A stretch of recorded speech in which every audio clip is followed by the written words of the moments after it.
예수님, 우리 교회가 날마다 마음을 같이하여 성전에 모이기를 원합니다. 떡을 떼기를 원합니다. 하나님을 찬미하기를 원합니다. 온 백성에게 칭송받기를 원합니다. 구원받는 사람을 날마다 도와야 주시옵소서.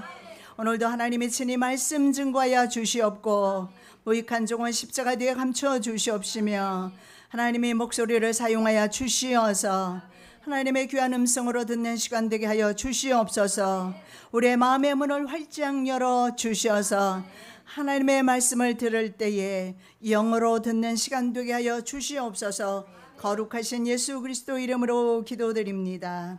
아멘. 제목의 말씀은 다락방에서 밖으로 나가는 교회입니다. 어쩌면 오늘 우리 교회의 모습인 것 같습니다. 날마다 여러분이 나아가서 이 어려운 시국에 사람을 기피하는 이런 시대에 그럼에도 불구하고 예수님은 당신을 사랑하십니다. 증거하는 여러분의 모습이 참으로 예루살렘 교회 성도의 모습과 같은 것 같습니다. 그래서 저는 늘 여러분을 생각할 때마다 감사와 기쁨과 찬양이 하나님 앞에 드려집니다. 자, 다락방에서 밖으로 나가는 교회는 어떤 교회일까요? 예루살렘 교회는 성령 충만과 칭찬이 있었습니다. 자, 예루살렘 교회의 설립은 기독교회가 탄생하는 세계사의 한 획을 긋는 일이었습니다. 자, 오순절 마가 다락방에 모여있던 사람이 120명이었습니다. 이 120명의 신자에게 성령께서 강림하시면서 교회가 시작된 것입니다. 교회는 바로 성령님이 함께 하시는 곳임을 보여주고 있습니다. 자, 예루살렘 교회는 성령 충만과 사람들의 칭찬이 있는 교회였습니다. 우리 교회가 바로 그런 교회가 되기를 원합니다.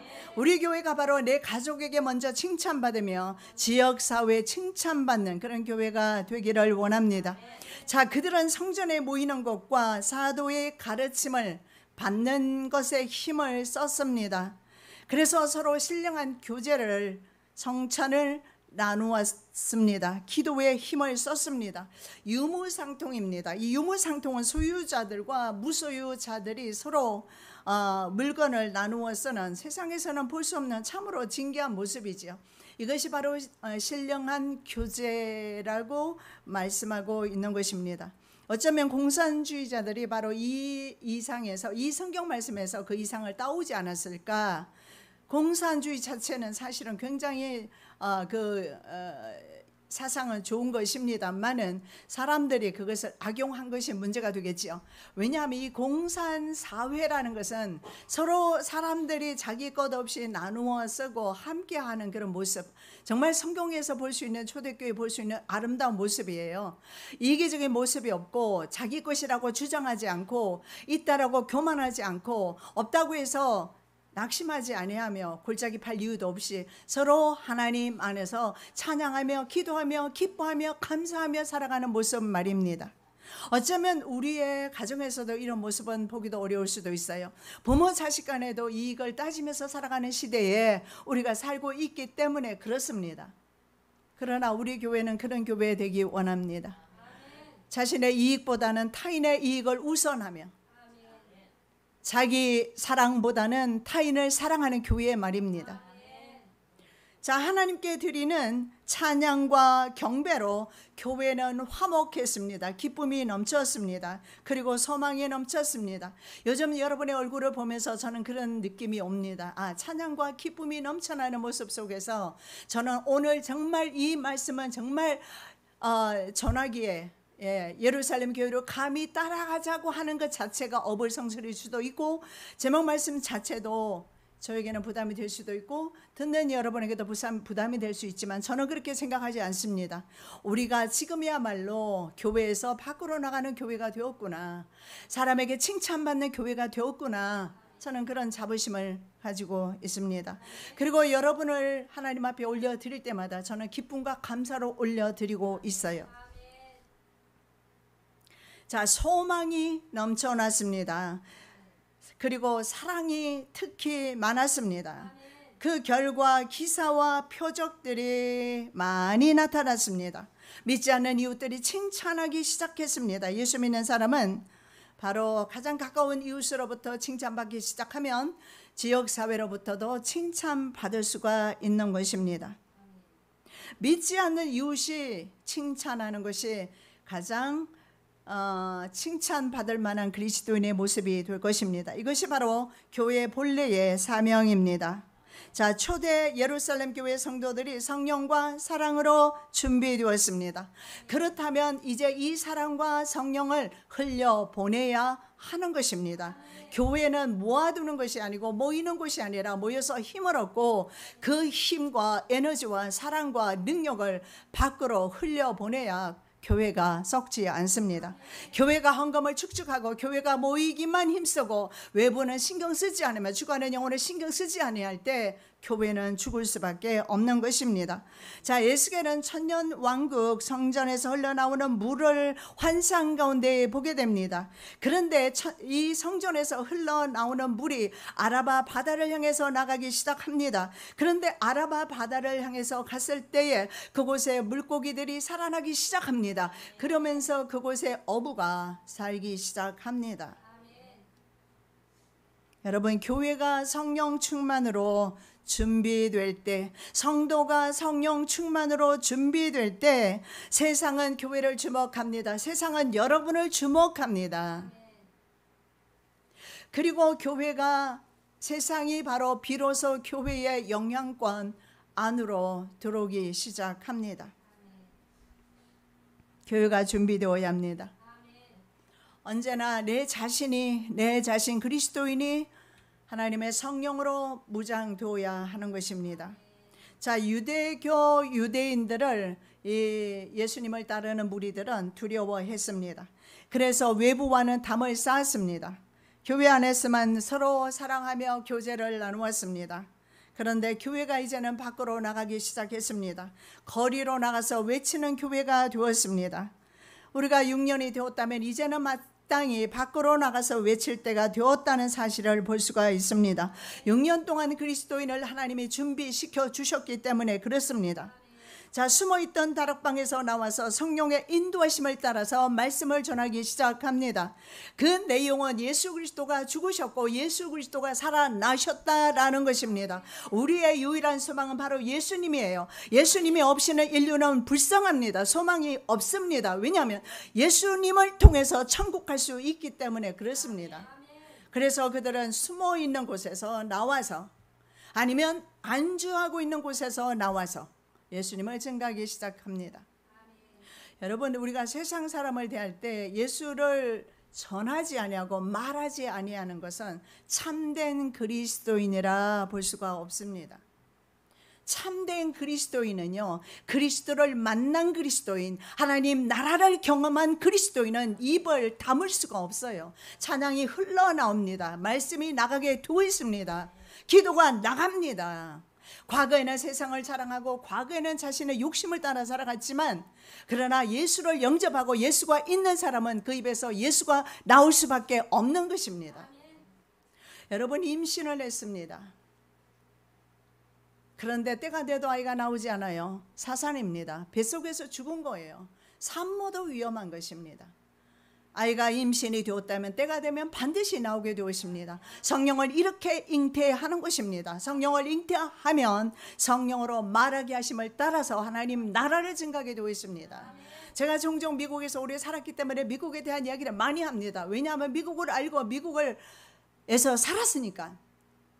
성령의 사람은 하나님 나라 백성이기 때문에 하나님 나라 말을 자연적으로 말할 수밖에 없으며, 하나님의 사람이기 때문에 하나님을 말하고 예수님의 자녀이기 때문에 예수님을 말할 수밖에 없습니다.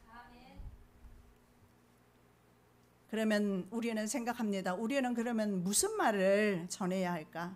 여러분, 걱정하지 마십시오. 내 안에 계시는 성령께서 말하게 하심을 따라서 하나님의 말씀을 증거할 것입니다. 살아 움직이는 하나님의 말씀이, 나는 그런 말조차 생각한 적이 없는데 갑자기 튀어나와서 그 사람에게 정말 적당하게 필요적절한 말씀이 떨어지게 되어 있습니다. 그러면 그 듣는 사람은요 찔리게 됩니다. 죄를 회개하며 돌아오게 되어 있습니다.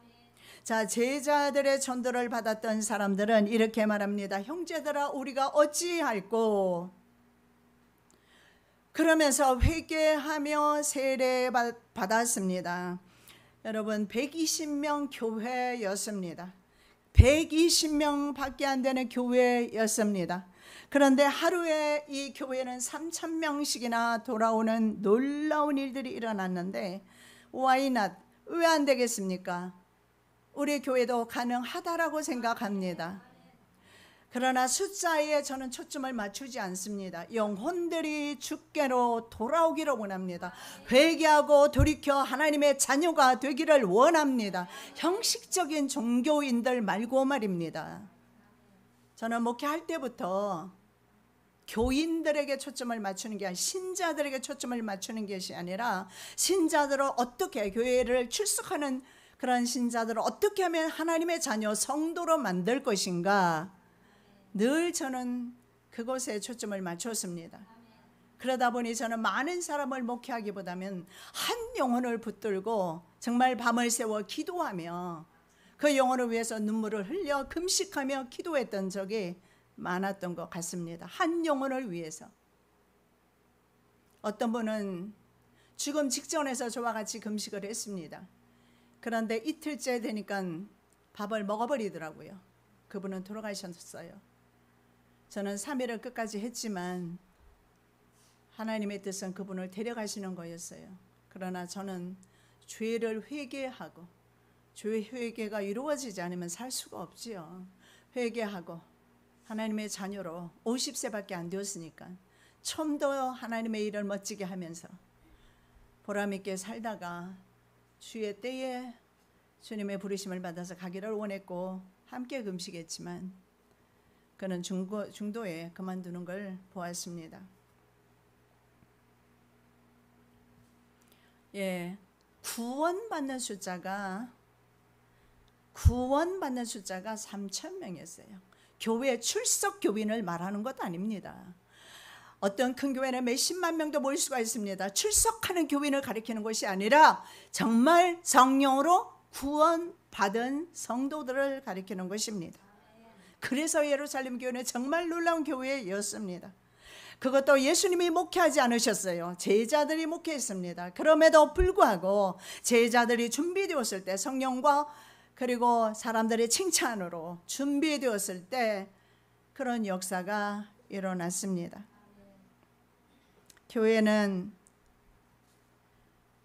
그리고 교회 목회자는 먼저 머리 숫자를 채우려는 욕심 이전에 교회가 먼저 목회자가 먼저 성령과 사랑으로 준비되어야 된다는 생각이 듭니다.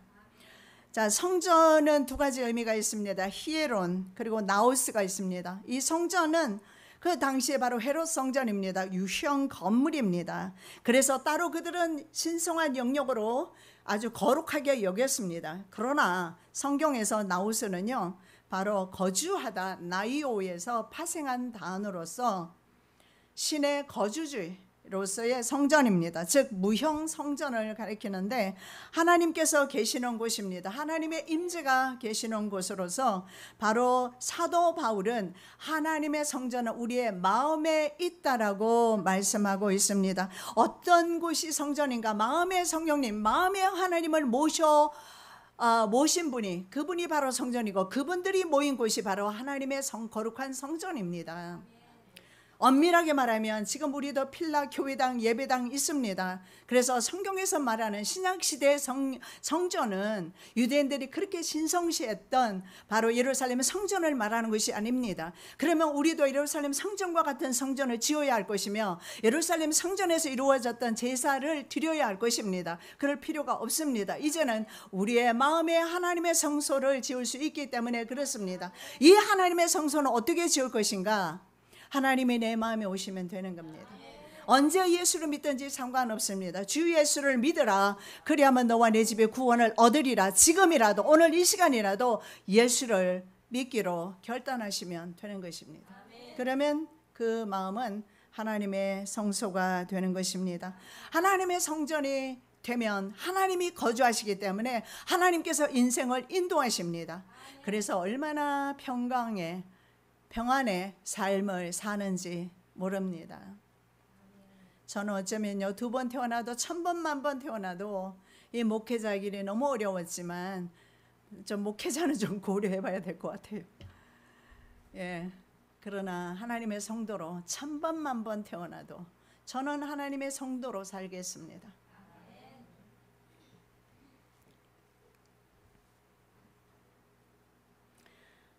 자, 예수님께서 생전에 목회를 하셨는데 예수님의 성도는 몇 명이었을까요?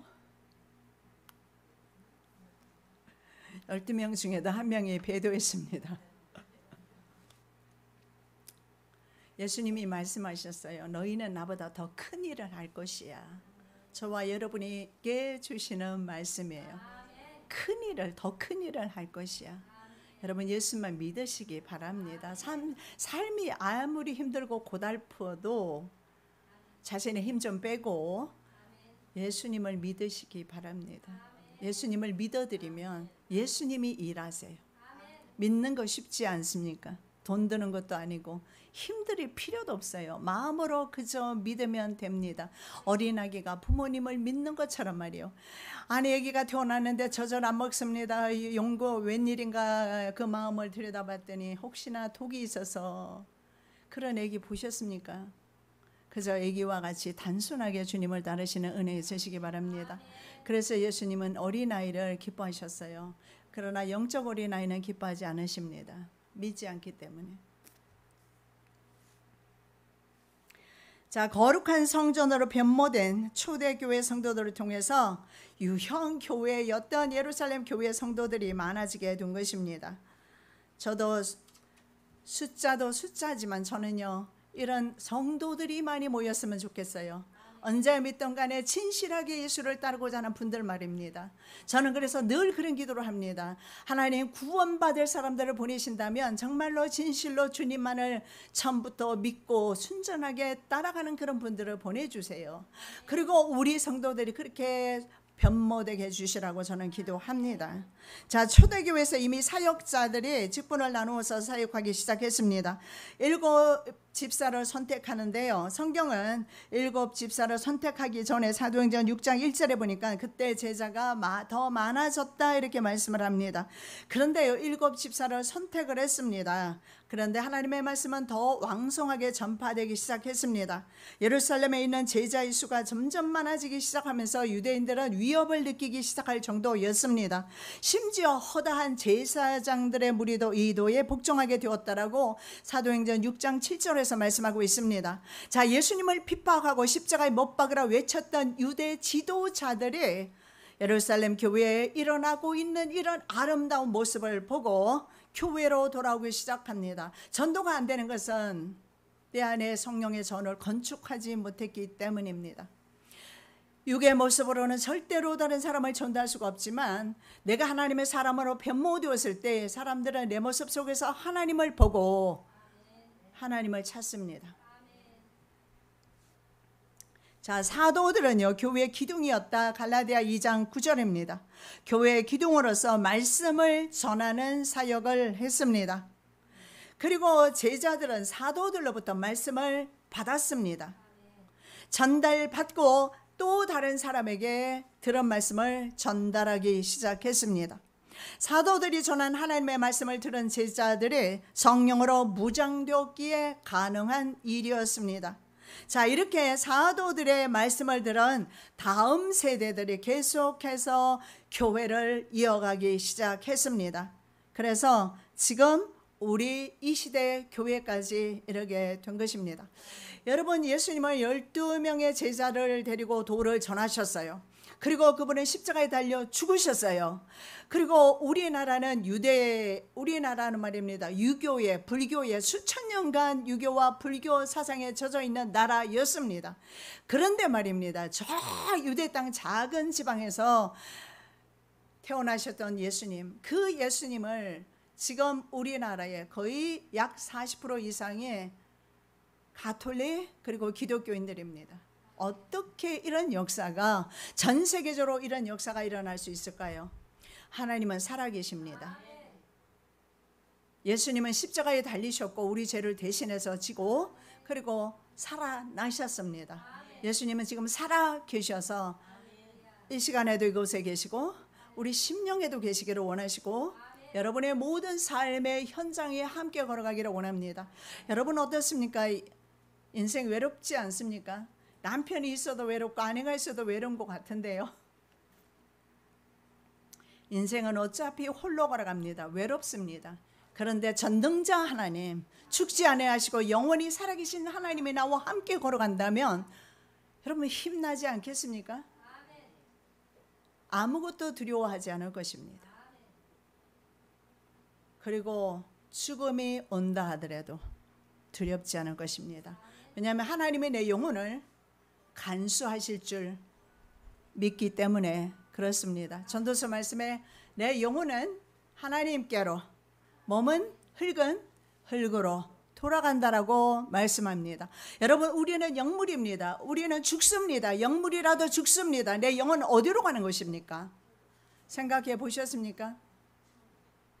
예, 제가 그 할머니에게 말씀을 드렸어요. 예, 미국이란 나라는 존재합니다. 천국이란 나라도 존재합니다. 보지 않고 믿는 믿음이 큽니다. 할머니 그저 믿어보십시오. 돈 드는 것도 아니지 않습니까? 믿어보십시오. 믿어서 죽어서 하나님 나라 간다면 지옥 가지 않고 횡재하는 것 아닙니까? 그 할머니가 그 다음 주일날 교회에 나오셨어요.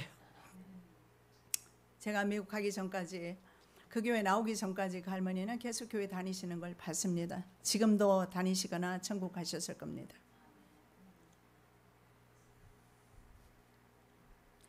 자, 이렇게 이 교회가 지금 존재하는 것, 한국 땅에 이렇게 많은 교회가 존재하는 것 보니까요, 미용실만큼이나 한 블락에 미용실이 저 아래 보니까 5개가 있다고 미용실 갔다가 저도 들었어요. 한 블락에 미용실이 5개 있어요. 그런데 우리 교회가 전국에 미용실 숫자만큼 많아요. 어떻게 이런 일이 가능할까요? 하나님은 살아계십니다.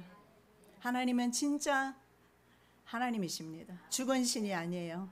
그래서 우리와 전혀 상관없는 종교였던 기독교가 한국에 와서 수천 년 전통을 가지고 있는 불교와 유교를 정복하고, 예, 그리고 최고의 교인들을 많이 가지고, 그리고 전 세계에서 가장 교회 수가 많고 맘모스 큰 교회가 가장 많은 교회가 전 세계에서 한국입니다.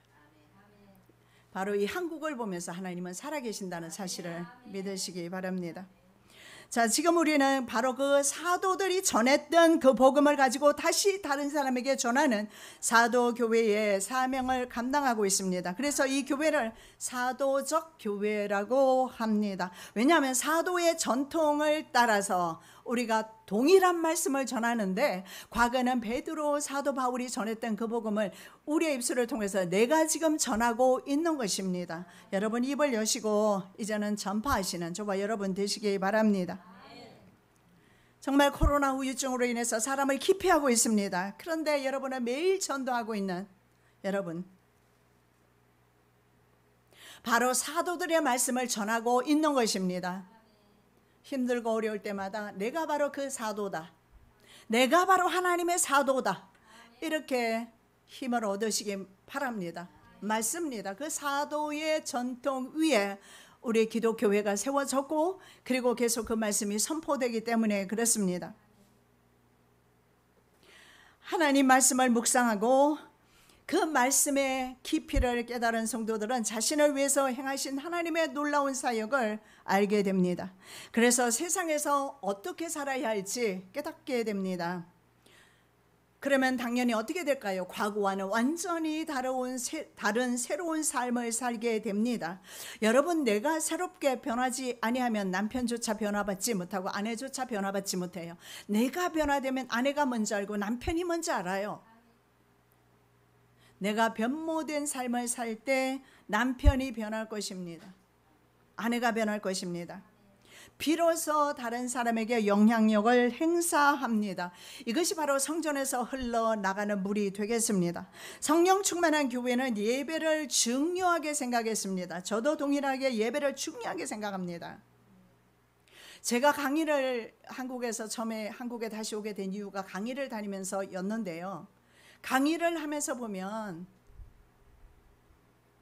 도대체 예배 시간인지 아니면 무슨 세상 집회 장소인지 알 수가 없을 정도로 사람들이 수시로 출입하는 것을 보면서 저는 빌라교회를 시작하면서 예배 시간에 못 움직이도록 권고하고 지금까지 왔습니다.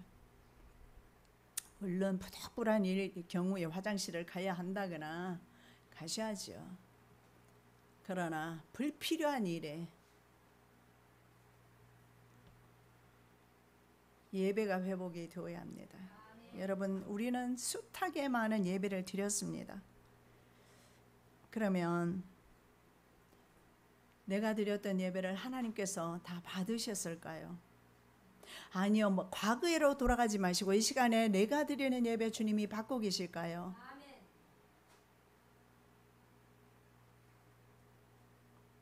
자, 예루살렘 교회는 어떤 예배를 드렸을까요?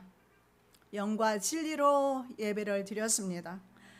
죄를 용서받은 사람들이 죄를 용서받았을 때 감격이 있습니다. 자, 예를 들어 볼게요. 내가 어떤 사람에게 빚이 한 10억 정도 있어요. 그런데 그 사람이 나 10억을 안 받을 것이라고 탕감을 해 주었습니다.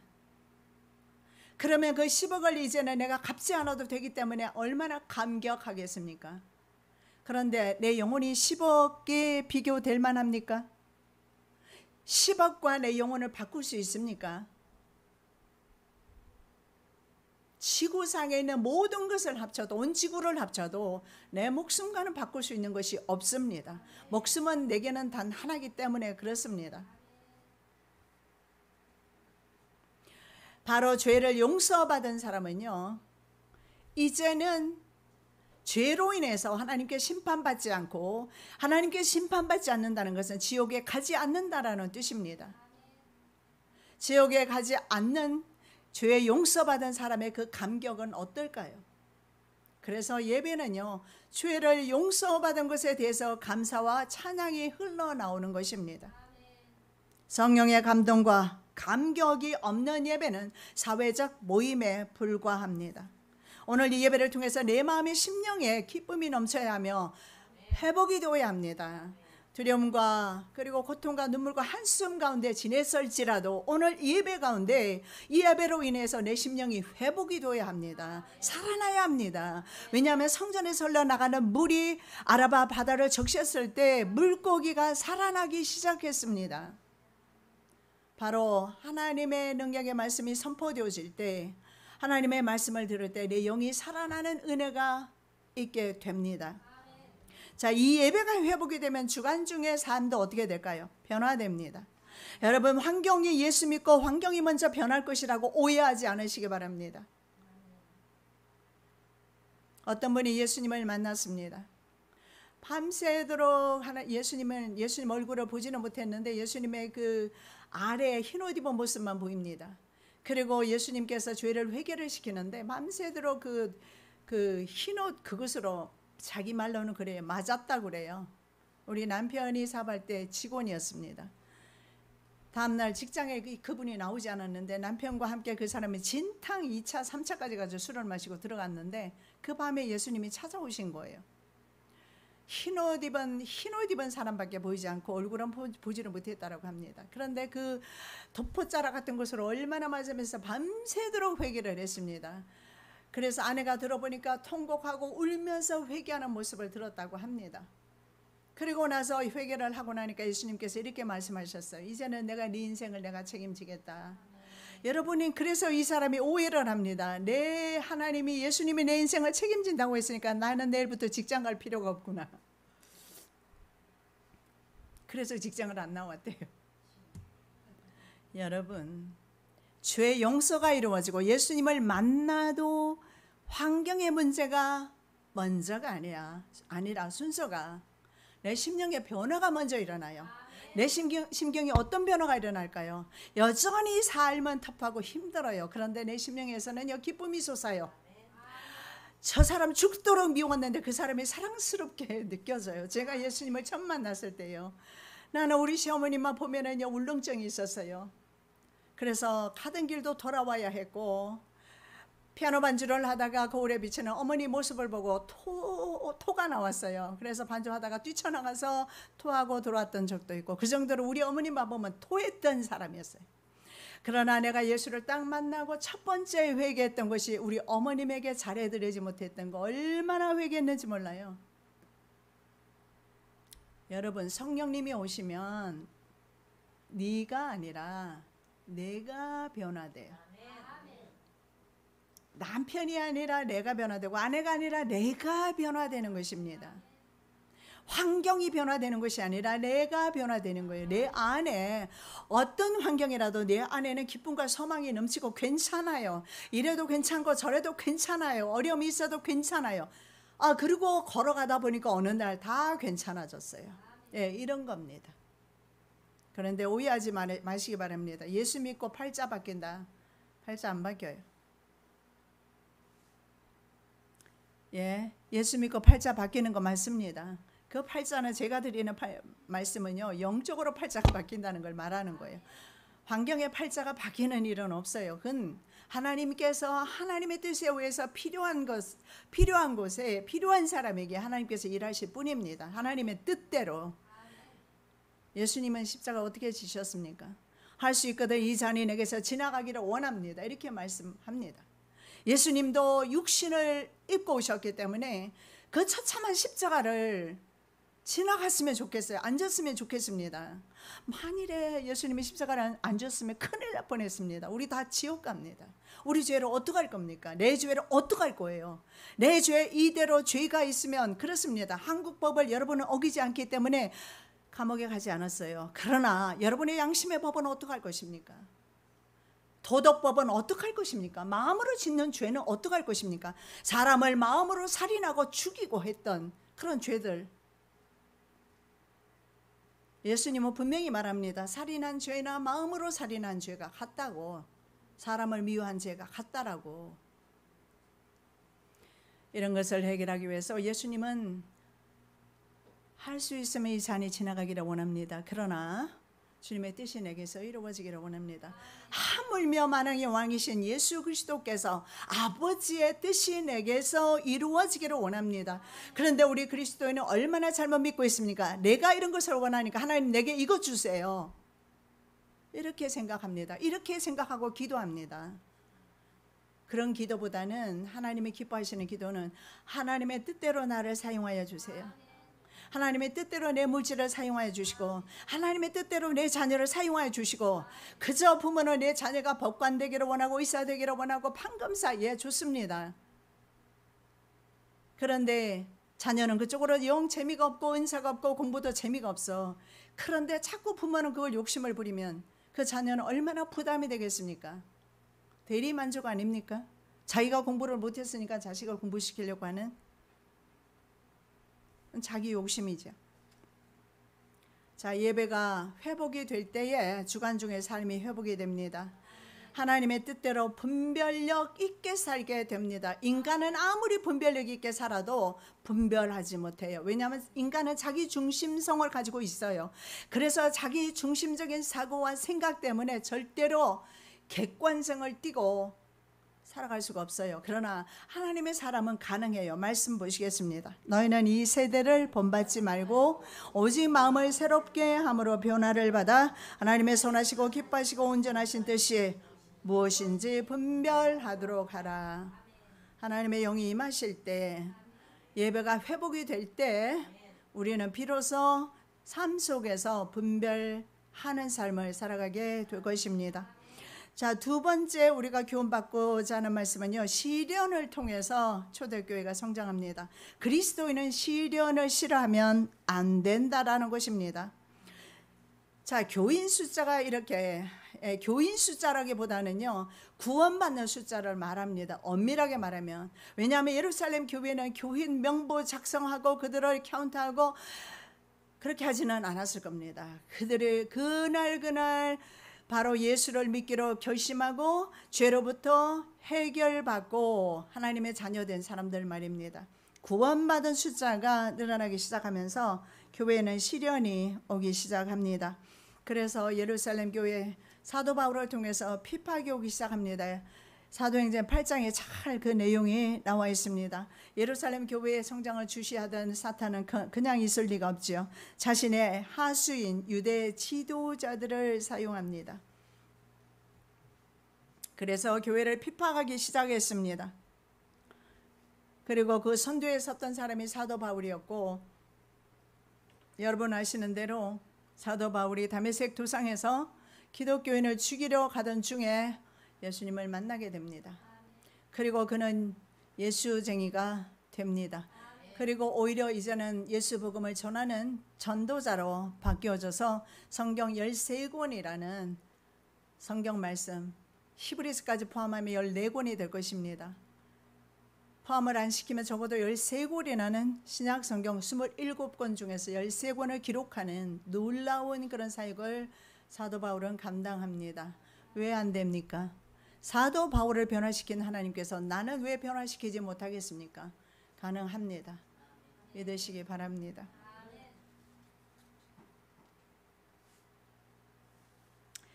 자, 예수를 죽였던 바로 그 유대 지도자들은 복음 전도자들도 투옥하고 죽였습니다. 베드로와 요한이 감옥에 갇혔습니다. 모든 사도들도 감옥에 갇히고 죽임을 당하게 됩니다. 심지어는 교회 안에서 사건이 있었어요. 왜냐하면 물질을 숨겼다가 죽음을 맞이한, 교회 안에서 죽음을 맞이한 아나니아와 삽비라도 있었습니다. 이런 사건들이 있었음에도 불구하고 실족하는 사람들이 없었습니다. 시험 드는 사람 말입니다. 시험은 공부할 때나 치는 건데 교회 안에서도 시험 치는 사람들이 참으로 많이 있는데 여러분 시험 치지 마십시오. 그런데 그 시험이 대부분은 사람 때문에 여러분 그 시험 치는 거 아셔요 혹시? 하나님 때문에 실족하는 일은 없을 겁니다. 맨날 사람 보고 목회자 보고 아니면 이웃 성도 보고 다른 사람 보면서 실족하고 넘어집니다. 그러지 마십시오. 자기만 손해입니다. 천국을 잃어버리면 자기만 손해입니다. 그 원수 때문에 천국까지 잃어버리면 어떡합니까? 예. 오히려 말입니다. 이런 아나니와 삽비라 사건도 있었지만 실족하는 사람보다 믿는 자가 많았는데 외적인 고난은 신앙생활의 활력소가 됩니다. 사실입니다. 대부분 시험은요 외적인 환난에서 오는 거 아니에요. 내면에서 일어나기 시작합니다. 내면에서 왜 일어날까요? 내면의 욕심입니다. 내면의 죄입니다. 자신의 욕심을 채우지 못해서 그래서 늘 불만족스럽잖아요. 내 마음이 늘 불만족스러워. 그래서 내 안에서 화가 나죠. 분노가 일어나죠. 이것이 시험입니다.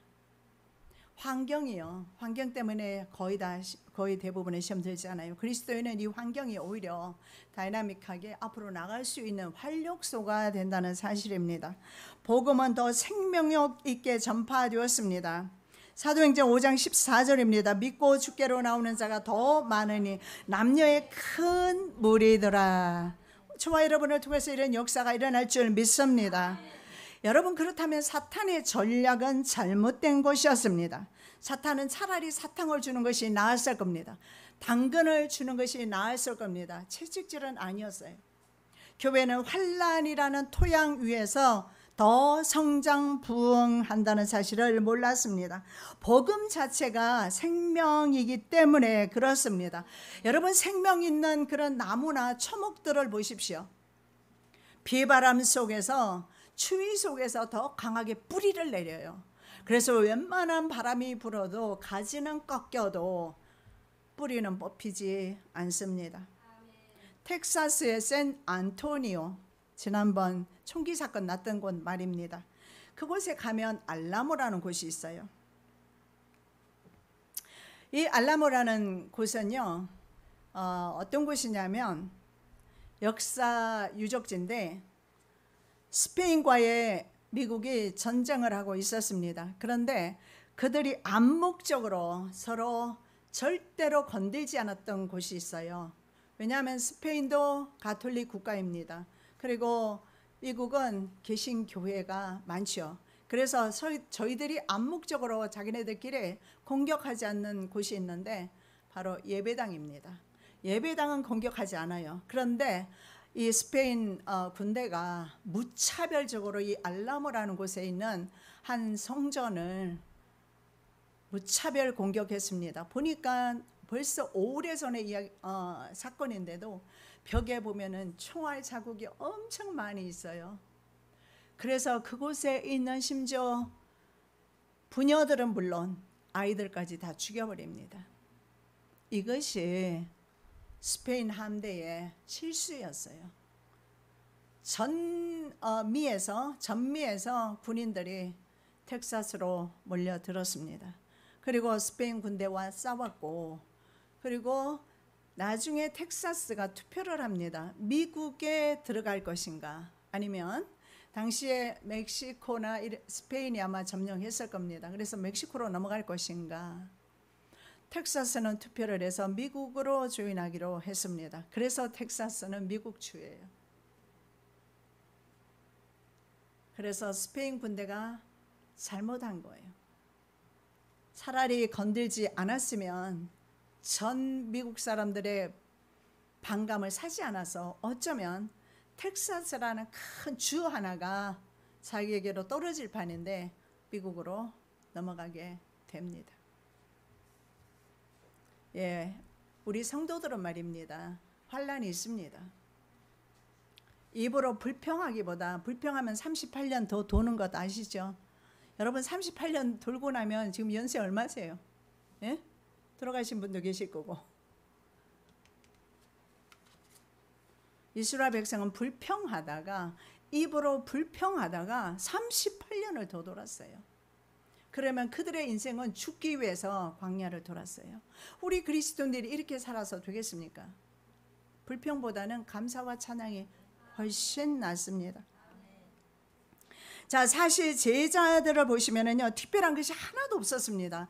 정말 어쩌면 소외계층의 사람들이었어요. 하루 벌어서 하루 먹고는 사는 사람들이었습니다. 예수님이 잡히실 때, 예수님이 십자가에 달리실 때 그들은 어떻게 했습니까? 예수님을 전부 자기 스승을, 베드로는 뭐라고 말합니다. 나는 죽어도 예수님을 따르겠습니다 했던 베드로조차 예수님을 다 버리고 도망갔던 오합지졸들이었어요. 그런데 이들이 완전히 눈이 바뀌어버렸어요. 돌변해 버립니다. 눈이 완전히 헷가닥 돌아갔습니다. 예수님을 전하기 시작했는데 목숨을 아까워하지 아니하고 전하기 시작했어요. 그게 자기의 힘이겠습니까? 옛날에는 왜 안 됐을까요? 이제는 마가다락방에서 성령님을 경험했습니다. 하나님을 경험했습니다. 예수님을 옆에 모실 때는 안 됐지만, 그러나 이제 예수님을 내 안에 모셔드린 것입니다. 그래서 죽어도 괜찮은 거예요. 약해 빠졌던 사람들이 돌변했어요. 그리고 예수님의 십자가의 부활을 전하기 시작했습니다. 그렇게 되니까 세상은 그들을 감당할 수가 없게 됩니다. 생각해 보십시오. 목숨도 아까워하지 않습니다. 그렇게 돌변할 수 있었던 이유는 그들이 하나님을 모셨기 때문입니다. 여러분, 하나님을 모셔드리면 삶이 완전히 바뀌게 됩니다. 성도들을 핍박했던 사람은 동족 유대인이었습니다. 로마인들도 있었지만요, 외지인이 아니었습니다. 여러분, 나를 핍박하는 사람은 늘 내 가족이라는 사실을 잊지 마시고 타협하지 마십시오. 그거는 과정일 뿐입니다. 나중에 그 가족이 가장 나에게 귀한 협력자가 될 것이기 때문에. 그러나 과정 중에는 가장 가까운 사람이 나를 핍박합니다. 유대인들은요, 율법의 규정을 따라서 제사를 드렸습니다. 그런데요, 초대교회 성도도 어떻게 했습니까? 제사를 드리지 않아요. 이것부터 벌써 틀려 먹었잖아요, 자기네들이 생각했을 때. 그런데 그러면 어떤 제사를 드렸을까요? 구속함을 받은, 즉 죄를 용서받은 그 기쁨으로 인해서 기쁨과 찬양하고 감사와 기쁨의 그런 예배와 교제를 나누고 있었습니다. 그래서 성령의 인도를 받았기 때문에 의무감이 아닙니다. 자원하는 마음으로. 여러분이 지금 그렇게 살고 있지 않습니까? 여러분이 스스로 자원하여 음식을 만들고, 여러분 스스로 전도하시고, 여러분 스스로 새벽에 나와서 기도하시고, 여러분 스스로 다른 사람을 섬기고 있지 않습니까? 하나님의 사람입니다.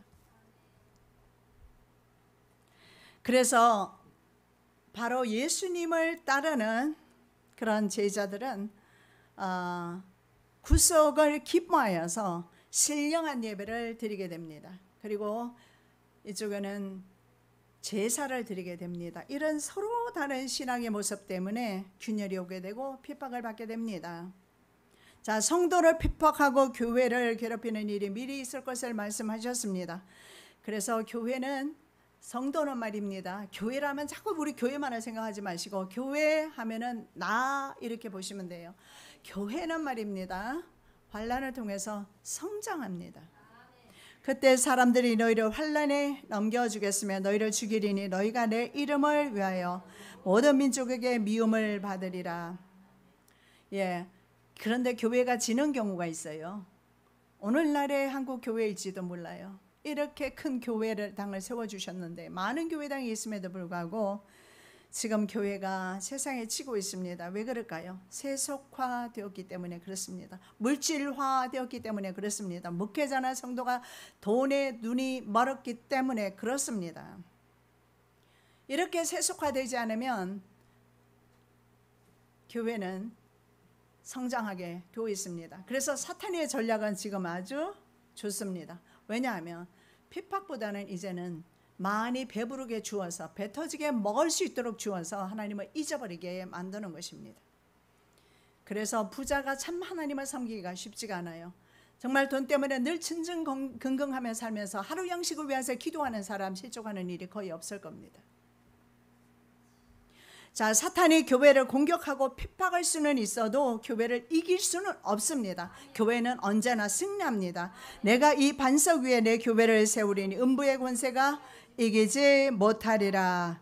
예루살렘 교회 120명 성도를 통해서 전파된 복음의 말씀은 아시아를 통해서 유럽과 아메리카를 통해서 극동아시아 우리나라에게까지 퍼져나갔습니다. 우리나라는 언제 들어왔을까요? 신라시대 경교라는 이름으로 이미 전파되었습니다. 하나님께서 부르시는 사람들은 모두 구원하셨고 그들은 지금 천국에 있을 것입니다. 지금도 여러분을 구원하기를 기뻐하고 계십니다. 주 예수를 믿으라. 그리하면 너와 내 집이 구원을 얻으리라. 주 예수를 믿으라. 예, 주 예수님만을 믿으시는 은혜 있으시기 바랍니다. 지난 6년간 우리 필라교회도 사탄의 많은 공격이 있었으나 그리고 사탄의 하수인으로서 사람의 많은 공격도 있었으나 우리 교회 설립자는 예수님이셨습니다. 그래서 악한 사탄의 공격으로부터 교회를 지켜주셨습니다. 오늘 6주년 예배를 감격 속에 감사와 찬양과 기쁨 가운데 드릴 수 있어서 너무너무 감사합니다. 그 어느 때보다 우리 교회는 성령과 사랑으로 무장되어 있음을 감사와 찬양을 올려드립니다. 살아계신 아버지 하나님 감사합니다. 교회는 시련을 통해서 오히려 성장되었음을 봅니다. 우리 가정에 일어나고 있는 갖가지 환난과 시련이 있습니다. 그러나 우리의 성장을 위해서 주님의 주시는 은혜임을 깨닫는 순간에 그 시련은 더 이상 나의 것이 되지 아니하고 주의 것이 될 줄로 믿습니다. 그런 믿음의 은혜가 있게 하여 주시옵소서. 거룩하신 예수 그리스도 이름으로 기도드립니다. 아멘.